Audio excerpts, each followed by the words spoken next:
نمیفهمی. خوب در اینجا بحث نمیکنیم، رفته اونجا صحبت میکنیم.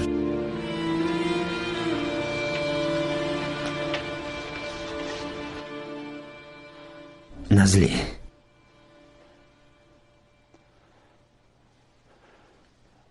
تو چطور این کارو کردی؟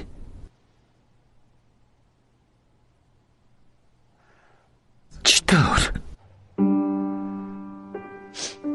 نمیدونم.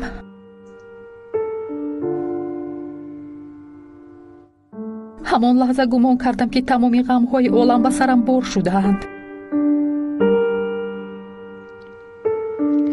من هیچگاه اون کودک رو فراموش نمی‌کنم.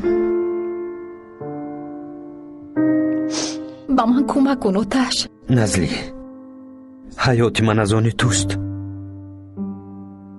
تنها به من فرمان میده. چرا این طور میشود آتش؟ من با آنها چی کار کردم؟ چی بدی کردم؟ چی گناه کردم؟ همش با عیب من. با عیب من. باید تو رو تنها نمیگذاشتم. من باید هیچگاه تو رو تنها نمیگذاشتم. چرا آتش؟ خواهش میکنم این طور نگوی. آتش، با این گپ‌هایت تو مرا باز غمگین‌تر میکنی. از وظیفه دست کشیده دیگر چی کار هم میکردی؟ مگر عشق ما از وظیفت هم مهمتر است؟ ما تنها یک قطره از اقیانوس هستیم. نزلی، قطره‌ای که به اقیانوس میافتد دیگر قطره نیست، بلکه اقیانوس است. تو آنچنان سخن کردی که کس میخواهد که در حق قدرگی دستانش را بورد.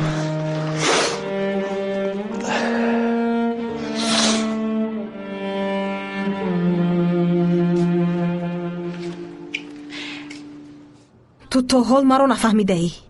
من تو رو عیبدار نمی کنم. من از تو نرنجیدم. پس از کی رنجیده ای؟ از خودم رنجیدم. از به عقلی خود.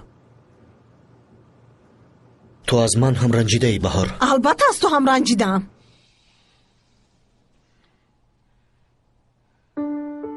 چون که من فریب خوردم. تو چی مگر این رو نمیفهمی؟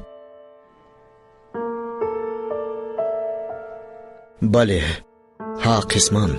اگر در این کار تو نمی بودی شاید من به طور دیگر فکر میکردم. شاید من خودم او رو بوغی کردم میکشتم. این طور گپ نزن بهار.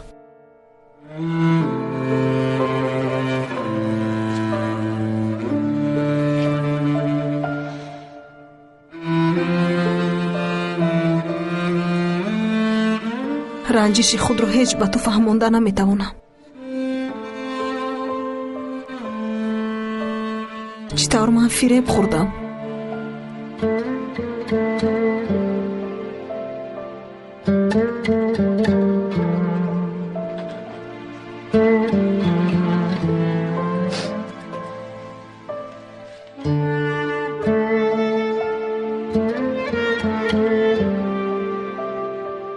این روزها رو پسی سر میکنی بهار. من نمیخواستم که این طور شود.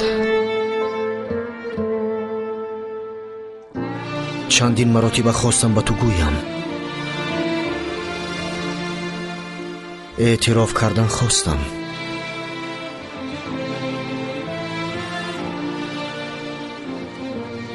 من مردن میخواهم. نمیگذارم.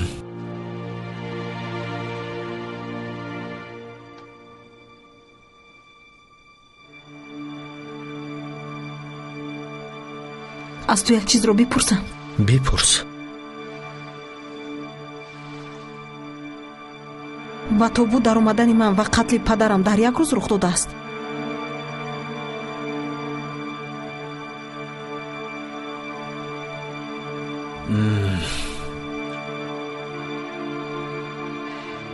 این رو فراموش کن بهار.